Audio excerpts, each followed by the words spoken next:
السلام عليكم ورحمة الله وبركاته.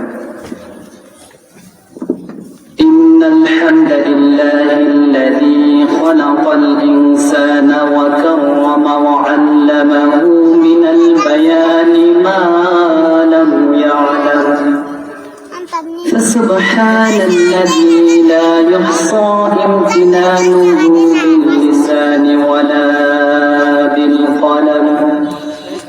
نشهد أن لا إله إلا الله وحده لا شريك له، ونشهد أن سيدنا وسندنا وحبيبنا وطبيب أرواحنا محمدا عبد الله ورسوله، الذي أرسله بالحق بشيرا ونذيرا وداعيا إلى الله بإذنه وسراجا وقمرا منيرا. أما بعد فقد قال الله تعالى في كلامه المجيد وفرقانه الحميد: أعوذ بالله من الشيطان الرجيم. بسم الله الرحمن الرحيم. وعباد الرحمن الذين يمشون على الأرض هونا وإذا خاطبهم الجاهلون قالوا سلاما. إن الله وملائكته يصلون على النبي يا أيها الذين آمنوا صلوا عليه وسلموا تسليما. اللهم صل على محمد وعلى آل محمد كما صليت على إبراهيم وعلى آل إبراهيم إنك حميد مجيد. اللهم بارك على محمد وعلى آل محمد كما باركت على إبراهيم وعلى آل إبراهيم إنك حميد مجيد.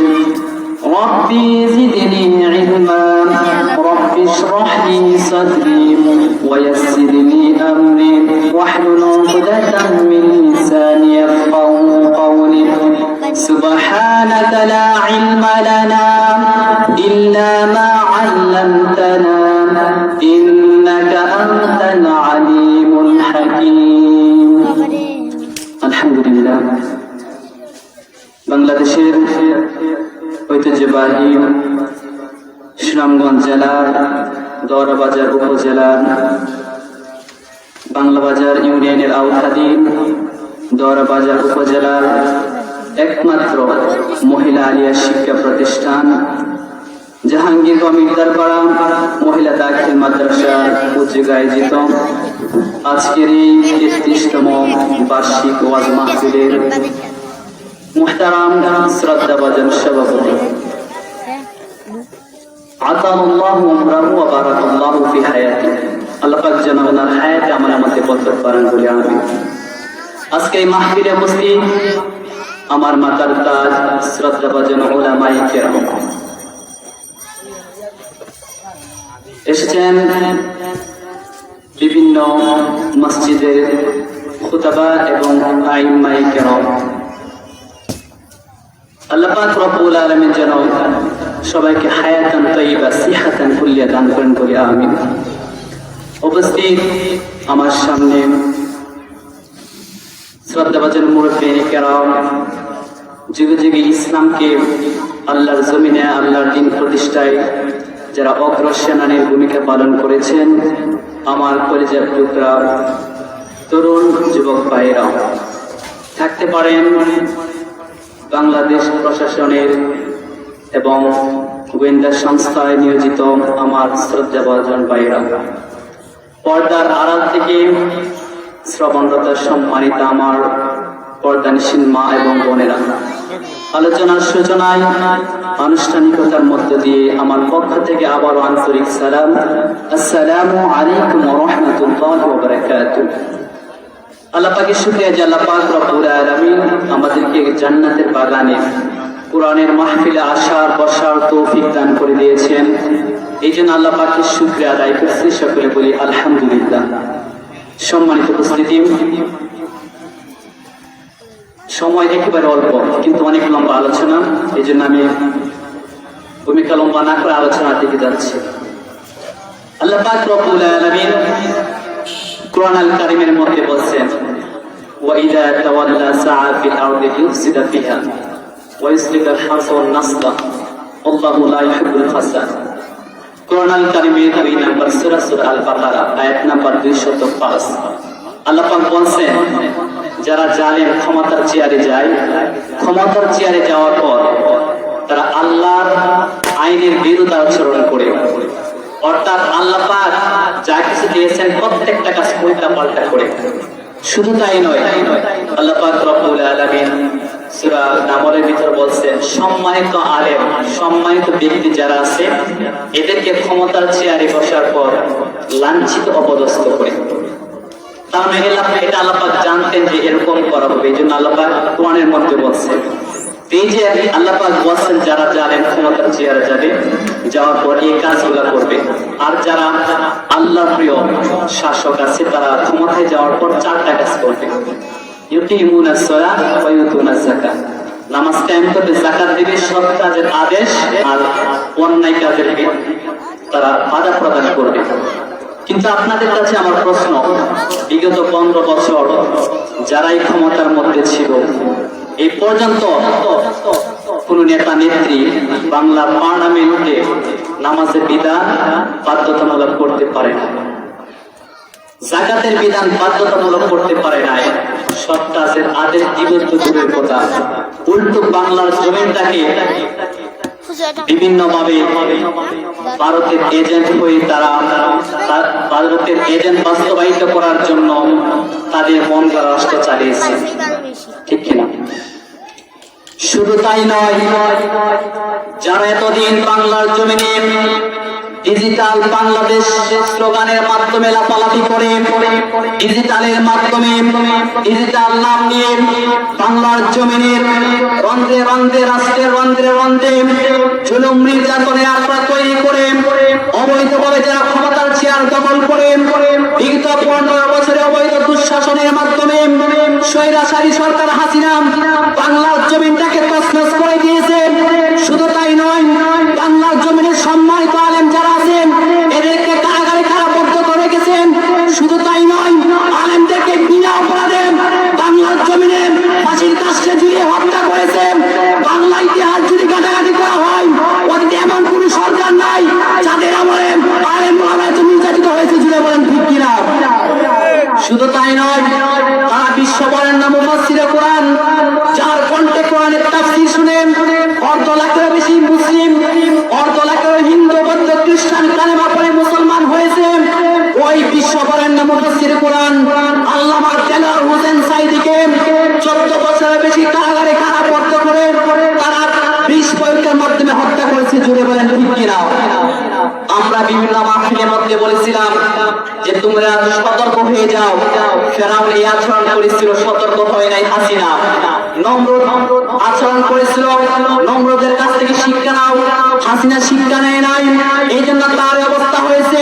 ঠিক তদ্রুপভাবে আগামী প্রজন্মে বাংলার জমিনে বাংলার ক্ষমতার চেয়ারে বসে যে ব্যক্তি, যেই সরকার আল্লাহর কোরআনের বিরুদ্ধে আচরণ করবে আর এবং আমাদেরকে নির্যাতন করে কারাগারে কারাবদ্ধ করে রাখবেন, বৈষম্য বিরোধী ছাত্র আন্দোলনের মাধ্যমে যেইভাবে আমরা আমাদের স্বাধীনতা অর্জন করেছি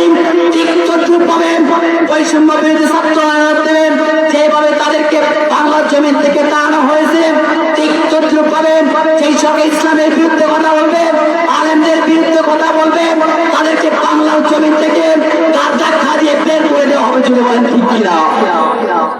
সুতরাং তোমাদেরকে বলছে সতর্ক হয়ে যাও, নতুবা হাসিনার যে পরিস্থিতি হয়েছে, যারা এরকম আইন বাংলা জমিনে শাসন করবে, নিজের বাবার আদর্শ বাস্তবায়িত করবে, তাদেরও ফেরাউন, হামান, নমরুদ, আবু জাহেলের মতো কঠিন পরিস্থিতি হবে। জুড়ে বলেন ঠিক কিনা? উপস্থিতি, আসুন আল্লাহ তাআলা লম্বা হয়, এটা বলা আমার দায়িত্ব ছিল। যে জায়গায় অন্যায়, এই জায়গায় বাধা প্রদান করা আমার আপনার জন্য বাধ্যতামূলক।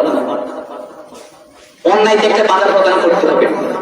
হাদিস আছে সামনে বলছি, এই জন্য যেহেতু সময় অল্প, আমরা ওইদিকে না গিয়ে আমরা আলোচনার দিকে যাই। প্রিয় উপস্থিতি, আমি আপনাদের সামনে কোরআনুল কারীমের 25 নম্বর সূরা সূরা ফুরকানের একটি আয়াতে কারিমা তেলাওয়াত করেছি। এই জায়গায় অনেক আয়াত আছে, প্রত্যেকটা আয়াত প্রত্যেকের সময়ের প্রয়োজন, এই জন্য একটা আয়াতে কারিমা তেলাওয়াত করলাম। এই আয়াতকে সামনে রেখে আজকে যে বিষয়টা নিয়ে আলোচনা করব, বিষয়টার নাম হচ্ছে আল্লাহ প্রিয় বান্দাদের 12টি বৈশিষ্ট্য বা গুণাগুণ, কোয়ালিটি। আল্লাহ পাক রব্বুল আলামিন এই জায়গায় 12টি গুণের কথা বলেছেন, অর্থাৎ যে বান্দা যে বান্দি এই 12টি কোয়ালিটি অর্জন করতে পারবে, আল্লাহ পাক রব্বুল আলামিন তাদেরকে জান্নাতের চিরস্থায়ী মেহমান বলে ঘোষণা দিবেন বলে সুবহানাল্লাহ। এই জন্য মহান রব্বুল আলামিন কোরআনুল কারীমের মধ্যে বলেন, ওয়া ইবাদুর রাহমানিল্লাযীনা ইয়ামশুনা আলাল আরদি হাওলান ওয়া ইযা খাতাবাহুমুল জাহিলুনা ক্বালু সালামা। আল্লাহ সুবহানাহু ওয়া তাআলা তিনি বলেন, রহমানের বান্দা তো তারাই যারা হচ্ছে আল্লাহ পাকের আদেশ পালন করেন। আল্লাহ সুবহানাহু ওয়া তাআলা এই জায়গায় ওয়া ইবাদুর রহমান বলে তিনার বান্দাদেরকে সম্বোধন করেছেন। ওয়া ইবাদুর রহমান অর্থাৎ রহমানের বান্দা। আল্লাহ পাক এই জায়গায় আরবি ইবাদ শব্দটি আব্দুল শব্দের বহুবচন। আব্দুল মানে হচ্ছে বান্দা, তার মানে আল্লাহ পাক তিনার বান্দাদেরকে ডাক দিয়ে বলছেন, যদি তোমরা আমার প্রিয় বান্দা হতে চাও, তাহলে আমি আল্লাহ পাক তোমাদের প্রথম কোয়ালিটি দিয়ে দিলাম। তোমরা কি করবা? আল্লাহ পাক রব্বুল আলামিন বলেন, ইয়ামশুনা আলাল আরদি হাওলা। এই জায়গায় হাওলা শব্দের অর্থ হচ্ছে গাম্ভীর্যতা, নম্রতা, ভদ্রতা। অর্থাৎ যে সময় রাস্তাঘাটে চলাফেরা করা হবে, ওই সময় তারা নম্র ভদ্র হয়ে রাস্তাঘাটে চলাফেরা করবে। সুবহানাল্লাহ। আল্লাহ তাআলা বলেন, ইয়ামশুনা আলাল আরদি হাওলা। এই জায়গায় হাওলা শব্দের অর্থ হচ্ছে স্থির থাকা, গাম্ভীর্য, অর্থাৎ অভদ্র হয়ে চলাফেরা না করা। যে সময় রাস্তা দিয়ে হাঁটবে, নিজেকে একদম একটা ভালো মানুষের পরিচয় দিবে। রাস্তাঘাটে যাওয়ার সময় কোন প্রকার দুষ্টামি, কোন প্রকার মানুষের ক্ষতি, এরগুলো থেকে তারা বিরত থাকবে। এই জন্য আল্লাহ পাক রব্বুল আলামিন বলেন, ওয়া ইবাদুর রাহমানিল্লাযীনা ইয়ামশুনা আলাল আরদি হাওলা। তারা নিজেদেরকে নম্র ভদ্রতার চাদরে দেখে রাখবে। এই জন্য বলেন, রহমানের বান্দা যারা, তারা বেয়াদব হয় না, অভদ্র হয় না, অহংকারী হয় না। তারা সব সময় নিজেদেরকে দয়া এবং মায়ের চাদরে আঁকড়ে রাখে। তারা অহংকার করতে পারে না। অথচ আমাদের মধ্যে অনেক মানুষ রয়েছে, দেখবেন তারা অহংকার করে, বিভিন্ন ধরনের অহংকার করে তারা। এই জন্য হাদিস শরীফের মধ্যে এসেছে, যারা অহংকার করে তারা আল্লাহর চাদর নিয়ে টানাটানি করে। মুসলিম শরীফে বর্ণিত হাদিস এসেছে, হাদিসের রাবী আবু হুরায়রা রাদিয়াল্লাহু তাআলা আনহু তিনি বলেন, আন আবি হুরায়রা রাদিয়াল্লাহু তাআলা আনহু قال قال رسول الله সাল্লাল্লাহু আলাইহি ওয়াসাল্লাম। হযরত আবু হুরায়রা আল্লাহর নবীর কাছ থেকে বর্ণনা করেন, রাসূল করিম সাল্লাল্লাহু আলাইহি ওয়াসাল্লাম বলেছেন, قال الله عز وجل الكبرياء ردائي। আল্লাহর নবী সাল্লাল্লাহু আলাইহি ওয়াসাল্লাম বলেন, অহংকার হচ্ছে আমি আল্লাহর চাদর। আল্লাহ পাক বলেন, অহংকার আমি আল্লাহর চাদর। আর যারা অহংকার করে, অহংকার হচ্ছে আমার চাদর, আর শ্রেষ্ঠত্ব হচ্ছে আমার লুঙ্গি। অর্থাৎ যারা অহংকার করে শ্রেষ্ঠত্বের বড়াই দেখায়, তারা আমার লুঙ্গি এবং চাদর নিয়ে টানাটানি করে। এখন আপনাদের বিবেকের কাছে প্রশ্ন, একজন সম্ভ্রান্ত নেতা যদি আপনি চাদর নিয়ে টানাটানি করেন কি পরিস্থিতি হবে। আর এই জায়গায় বলা হচ্ছে যারা অহংকার এবং শ্রেষ্ঠত্বের বড়াই দেখে তারা আল্লাহ লুঙ্গি এবং চাদর নিয়ে টানাটানি করে। সুতরাং বন্ধুগণ, সংক্ষিপ্ত করে বলছি, অহংকার করা যাবে না। যারাই অহংকার করেছে আল্লাহ পাক রব্বুল আলামিন তাদেরকে ধ্বংসের অতল গহ্বরে নিপতিত করে দিয়েছেন। অহংকার করেছিল টাইটানিক, মহান রব্বুল আলামিন 1912 সালে টাইটানিকের অহংকারের পতন ঘটিয়ে দিলেন। আল্লাহ পাক রব্বুল আলামিন এখান থেকে আমাদেরকে শিক্ষা দিতে চান, অহংকার করা যাবে না। অহংকার করলে আল্লাহ পাক রব্বুল আলামিন ধ্বংস করে দিবেন। এই জন্য অনেকে টাকা পয়সার অহংকার করে। এই জন্য ইমাম গাজ্জালী রাহিমাহুল্লাহ তিনি তিনার কিতাবের মধ্যে বলছেন, একজন মানুষের মধ্যে 5 প্রকারের অহংকার থাকে। মানুষের মধ্যে 5 প্রকারের অহংকার থাকে। এই জন্য তিনি বলছেন 1 নম্বর হচ্ছে টাকার অহংকার। অনেকে দেখবেন যাদের টাকা পয়সা আছে, যাদের কিছু নাই, তাদেরকে দাম দেয় না। 2 নম্বর হচ্ছে সম্পদের অহংকার, জায়গা জমি আছে, যাদের নাই তাদেরকে কোনো পাত্তা দেয় না। 3 নম্বর হচ্ছে সৌন্দর্যের অহংকার, অর্থাৎ আপনাকে আল্লাহ পাক সৌন্দর্য দিয়ে সৃষ্টি করেছেন। লাকাদ খালাকনাল ইনসানা ফি আহসানি তাকওয়িম। আল্লাহ পাক মানুষকে সবচাইতে বেশি সৌন্দর্য দিয়ে সৃষ্টি করেছেন। আল্লাহ পাক সবচাইতে বেশি সৌন্দর্য দিয়ে মানুষকে সৃষ্টি করেছেন। এখন আপনাকে আল্লাহ পাক সৌন্দর্য দিয়েছে, কিন্তু আপনি সৌন্দর্য পাওয়ার পর যারা কালো খুঁজছেন এদেরকে এই প্রতিপন্ন করেন, তাদেরকে আপনি বিভিন্ন রটনা দিয়ে দেন। এটা মোটেও উচিত নয়। সৌন্দর্যের মালিক হচ্ছে আল্লাহ। যাকে আল্লাহ সৌন্দর্য বানিয়েছে আল্লাহ পাক তাকে কালো বানাতে পারে। এই জন্য এটা করা যাবে না। তাহলে 3 নম্বর, তারা সৌন্দর্যের অহংকার করে। এরপর বংশ মর্যাদা। 4 নম্বর, 5 নম্বর হচ্ছে বংশ মর্যাদা।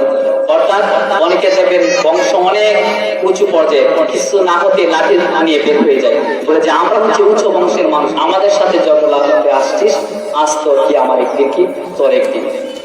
এই জন্য এইভাবে দেখবেন বিভিন্ন ধরনের অহংকার করে বন্ধুগণ। এই জন্য অহংকার করা যাবে না। রহমানের বান্দা তো তারাই যারা অহংকার করে না, নিজেদেরকে সবসময় দয়া এবং মায়ার চাদরে আঁকড়ে রাখে। এই জন্য আমাকে আপনাকে এই কোয়ালিটি অর্জন করতে হবে। 1 নম্বর শেষ, সংক্ষিপ্ত করে বলেন। 2 নম্বর হচ্ছে ওয়াইদা খাতাবাহুমুল জাহিলুনা ক্বালু সালামা। আল্লাহ পাক বলেন 2 নম্বর হচ্ছে তারা যে সময় জাহেলরা যদি তাদের সাথে ঝগড়া করতে আসে, রহমানের বান্দারা ঝগড়ার পরিবর্তে ঝগড়া করে না, উল্টো তারা ক্বালু সালামা, সালাম দিয়ে চলে আসে। এটা হচ্ছে রহমানের বান্দা 2 নম্বর কোয়ালিটি। রহমানের বান্দা তো তারাই যারা নিজেদেরকে গালিগালাজ করা থেকে বিরত রাখে, ঝগড়া ফাসাদ করা থেকে বিরত রাখে, আল্লাহর আদেশ পালন করে। আল্লাহ পাক রব্বুল আলামিন তাদেরকে চিরস্থায়ী জান্নাতের মেহমান বানিয়ে দিবেন।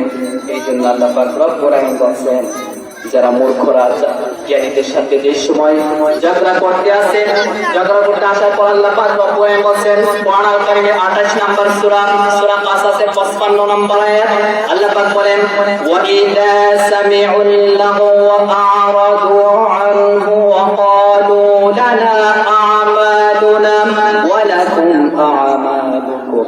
আল্লাহ পাক রব্বুল আলামিন বলেন, যে সময় জাহেলরা তাদের কথা কাজের মধ্যে যখন তারা বাজে কথা শুরু করে শুনতে আসে, কথা বলতে থাকে, ওই সময় আল্লাহ প্রিয় বান্দারা তাদের সাথে ঝগড়ার পরিবর্তে ঝগড়া করে না, উল্টো তারা সালাম দিয়ে ওই জায়গা থেকে ফিরে আসে। সুবহানাল্লাহ। এটা হচ্ছে 2 নম্বর পয়েন্ট। 3 নম্বর, অনেক লম্বা বিষয়, সময় না থাকার কারণে সংক্ষিপ্ত করে বলছি। আল্লাহ পাক রব্বুল আলামিন রহমানের বান্দার 3 নম্বর কোয়ালিটি বলছেন, যখন তারা রাত হয়ে যায়, আল্লাহর কুদরত পায় সেজদায় অবনত হয়ে যায়। ওয়াল্লাযীনা ইয়াবিতুনা লিরাব্বিহিম সুজদান ওয়া কিয়ামা। আল্লাহ পাক রব্বুল আলামিন বলেন, রহমানের বান্দা তো তারাই যে সময় গভীর রাত হয়ে যায়, ওই সময় তারা তাহাজ্জুদের নামাজে দাঁড়িয়ে যায়। জীবনে গুনার জন্য আল্লাহর কাছে ক্ষমা চেয়ে নেয়। রহমানের বান্দা তো তারাই যারা নীরব নিস্তব্ধে অন্ধকারের মধ্যে আল্লাহর কাছে জীবনের গুনার জন্য ক্ষমা চায়। এটা হচ্ছে রহমানের বান্দার 3 নম্বর কোয়ালিটি।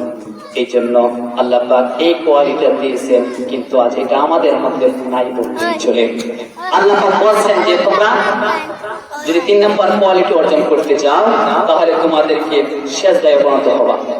ওয়াল্লাযীনা ইয়াবিতুনা লিরাব্বিহিম সুজদান ওয়া কিয়ামা।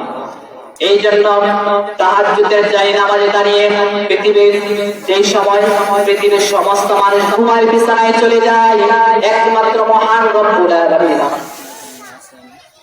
আল্লাহ পাক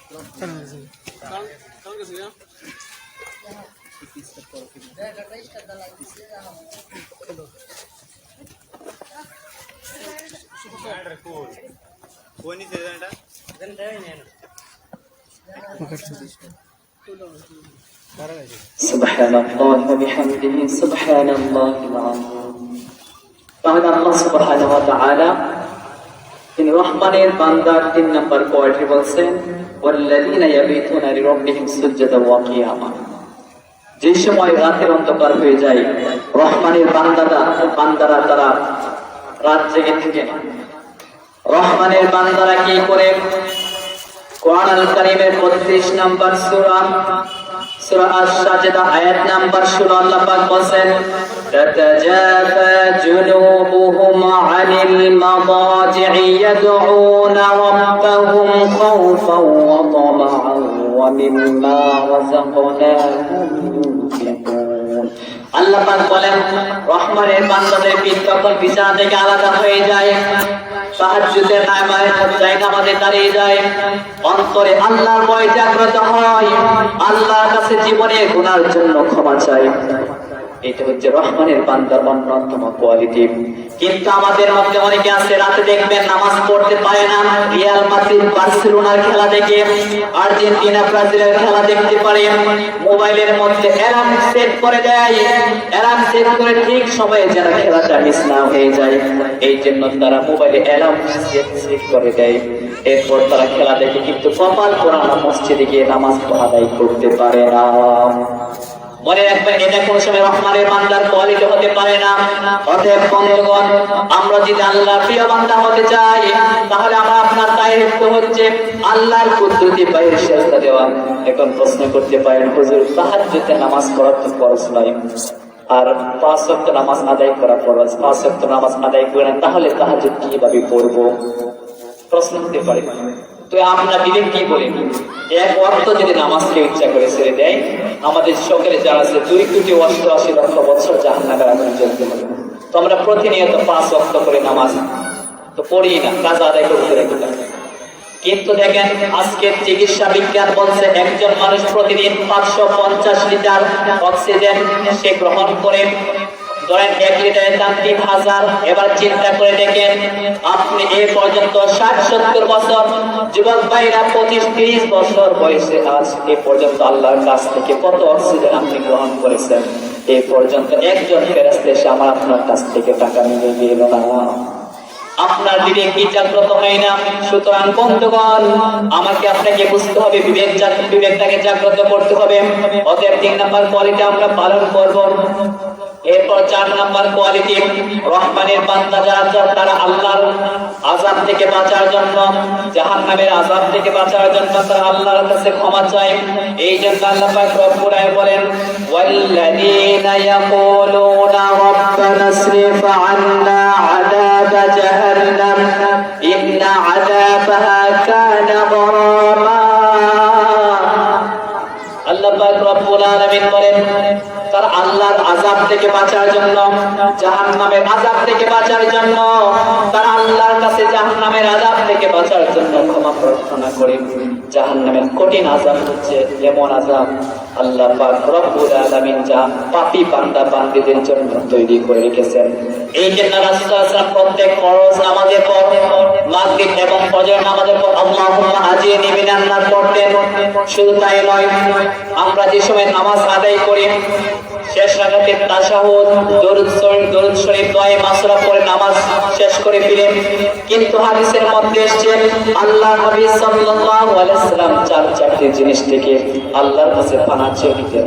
اللهم إني أعوذ بك من عذاب جهنم ومن عذاب القبر ومن فتنة المحيا والممات ومن فتنة المسيح الدجال প্রভু আল্লাহ তাআলা তুমি আমাকে জাহান্নামের আযাব থেকে বাঁচাও, কবরের আযাব থেকে বাঁচাও, দুনিয়ার ফিতনা থেকে আমাকে হেফাজত করো, দাজ্জালের যে কঠিন ফিতনা রয়েছে ওই ফিতনা থেকে তুমি আমাকে হেফাজত করো। তার মানে আল্লাহর নবী সাল্লাল্লাহু আলাইহি ওয়াসাল্লাম যার জীবনে কোনো গুনাহ নাই তিনিও আল্লাহর কাছে জাহান্নামের আযাব থেকে নাজাত চেয়েছেন। এজন্য আমাকে আপনারা নাজাত চাইতে হবে। 4 নম্বর কোয়ালিটি কিন্তু আমাদের সময় নিকটবর্তী, এজন্য সংক্ষিপ্ত করে বলছি। 5 নম্বর কোয়ালিটি হচ্ছে রহমানের বান্দা, ওয়াল্লাযীনা ইযা আনফাকু লাম ইসরিফু ওয়া লাম ইয়াহতুরু ওয়া কানা বাইনা যালিকা কাওয়ামা। আল্লাহ পাক রব্বুল বলেন যে সময় রহমানের বান্দা ব্যয় করে অযথা ব্যয় করে না। আল্লাহ পাক রব্বুল বলেন তারা যখন ব্যয় করে তখন অযথা ব্যয় করে না, কার্পণ্য করে না, বরং তারা মাঝামাঝি পন্থা অবলম্বন করে। যে সময় তারা সচ্ছল থাকে ওই সময় তারা মন প্রাণ উজাড় করে দিয়ে আল্লাহর রাস্তায় ব্যয় করে। আর যে সময় দুঃখে কষ্টের মাধ্যমে জীবন যাপন করে একবারে দানের মাত্রা একবারে কমে দেয় না, অল্প হলেও তারা আল্লাহর রাস্তায় দান করে। এটা হচ্ছে রহমানের বান্দার 5 নম্বর কোয়ালিটি। এই জন্য বন্ধুগণ দান করবেন, মা বাবার জন্য দান করবেন, আত্মীয় স্বজনের জন্য দান করবেন, বন্ধুদের জন্য দান করবেন। আল্লাহ পাক রব্বুল আলামিন রাসূল সাল্লাল্লাহু আলাইহি ওয়াসাল্লামকে প্রশ্ন করা হলো, ইয়াসআলুনাকা মাযা ইউনফিকুন, ও আল্লাহর নবী কার জন্য সর্বপ্রথম ব্যয় করব? আল্লাহ পাক নবীকে বললেন, নবী আপনি বলে দিন, কুল মা আনফাকতুম ফালিওয়ালিদাইনি ওয়াল আকরাবিন। নবী তুমি তাদেরকে বলে দাও তার জন্য সর্বপ্রথম মা বাবার জন্য অর্থ সম্পদ ব্যয় করে। এই জন্য যেই সন্তান চাকরি করে, চাকরি পাওয়ার পর মাস শেষে যে বেতন পাবে, স্যালারি পাবে, এই স্যালারি সর্বপ্রথম মা বাবার হাতে তুলে দেওয়া ফরজ। এটা আল্লাহ পাক ফরজ করে দিয়েছেন। এই জন্য আমাকে আপনাকে ব্যয় করতে হবে। এটা হচ্ছে রহমানের বান্দার 5 নম্বর কোয়ালিটি। যদি সময় থাকতে বিস্তারিত বলতে পারতাম, সময় নেই, এই জন্য সংক্ষিপ্ত করে বলছি। হয়তো আপনাদের বুঝতে কঠিন হচ্ছে, বিস্তারিত বলতে পারলে সহজে আপনারা বুঝতে পারতেন। তো যাই হোক, আল্লাহ পাক রব্বুল আলামিন রহমানের বান্দার 6 নম্বর কোয়ালিটি বলেন, ওয়াল্লাযীনা লা ইয়াদউনা মা'আল্লাহি ইলাহান আখার। রহমানের বান্দা তো তারাই যারা আল্লাহর সাথে কাউকে শরীক করে না, উপাস্য করে না, আল্লাহ ছাড়া কারো উপাস্য করে না, তারা একমাত্র আল্লাহর দাসত্ব আনন্দিত করে। এই জন্য বন্ধুগণ আল্লাহ ছাড়া কারো ইবাদত করা যাবে না, আল্লাহ ছাড়া কারো কুদরতি পায়ে সেজদা দেওয়া যাবে না। যদি আল্লাহ ছাড়া কারো কুদরতি পায়ে সেজদা দেওয়া হয় তাহলে শিরকের গুনাহে গুনাহগার হতে হবে। এই জন্য দেখবেন অনেকে আছে জীবনে একবারও নামাজ পড়ে দূরের করা, পশ্চিম থেকে ফিরে একবার আসার খায় না, কিন্তু মাজারে গিয়ে সেজদা দেয়, এমনও ব্যক্তি হাজির আছে আমাদের সমাজের মধ্যে। এই জন্য আল্লাহ পাক বলেন যারাই শিরক করবে, আল্লাহ ছাড়া কারো পায়ে সেজদা দিবে, এটা শিরকের গুনাহে গুনাহগার হবে।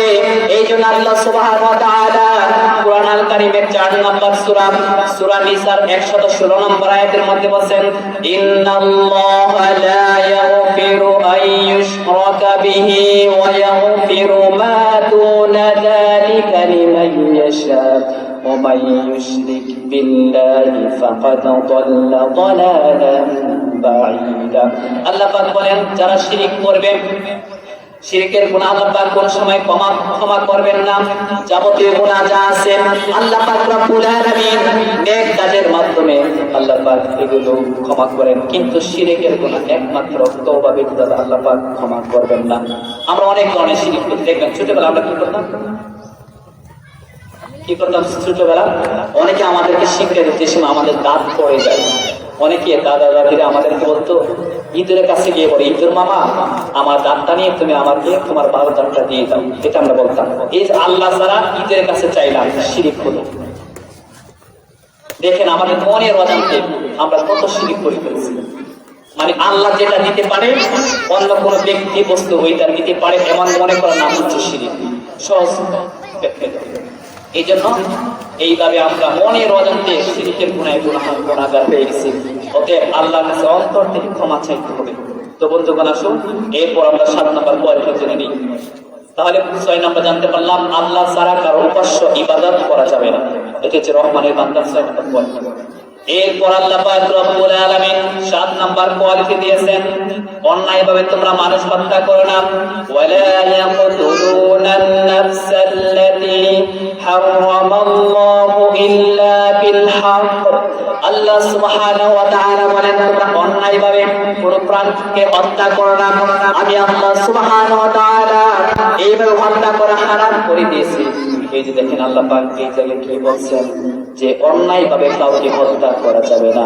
কিন্তু আমরা দেখছি বিগত 15 বছরের দুঃশাসনের মাধ্যমে অন্যায়ভাবে আইনাগর নাম দিয়ে স্বৈরাচার সরকার হাসিনা আলেমদেরকে সহ বিভিন্ন মানুষকে কারাগারে আইনাগরের মধ্যে বন্দী করে তাদেরকে হত্যা করেছে।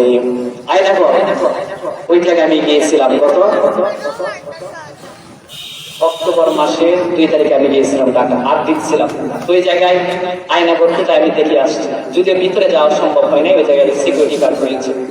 মিরপুর 14 বাজারের নাম হচ্ছে খসুকেত বাজার, ওই জায়গায় এই মিটিংটা হয়েছে। আমি এখন আমার মোবাইলে ভিডিও ধারণ করা আছে, আয়নাগর কোথায় অবস্থিত আমি দেখে আসলাম। তো মাটির নিচে যাওয়া সম্ভব নয়, তো আমি দেখে আসলাম ওই জায়গায়। যারা আমার পরিচিত ছিল তারা বলছে যে এই জায়গায় আমরা ছোটবেলা থেকে খেলাধুলা করে বড় হয়েছি, কিন্তু এইটাই যে আয়নাগর এটা আমাদের জানা ছিল। কেমন দেখেন হাসিনা যা কিছু করেছে, দেখেন ফেরাউন মানুষকে হত্যা করেছে ঠিক, কিন্তু এত কষ্ট দিয়ে হত্যা করে জবাই করে ফেলছে। কিন্তু হাসিনা 8 বছর 10 বছর যাবত ওই আয়নাগরের মধ্যে একটা মানুষের জায়গার পর মানুষদেরকে ওই কারাগারে কারাবদ্ধ করে রেখেছে। কেমন স্বৈরাচার ছিল একটু চিন্তা করে দেখেন, একজন মুসলমান হয়ে আরেক মুসলমান হয়ে ওই জুলুম করেছে। তো সংক্ষিপ্ত ভাবে বলছি, আল্লাহ পাক মানুষকে হারাম অন্যায়ভাবে হত্যা করা হারাম করে দিয়েছেন, কিন্তু বিভিন্ন মত ভারত বিভিন্ন এজেন্ট পোষণ করে আমরা এই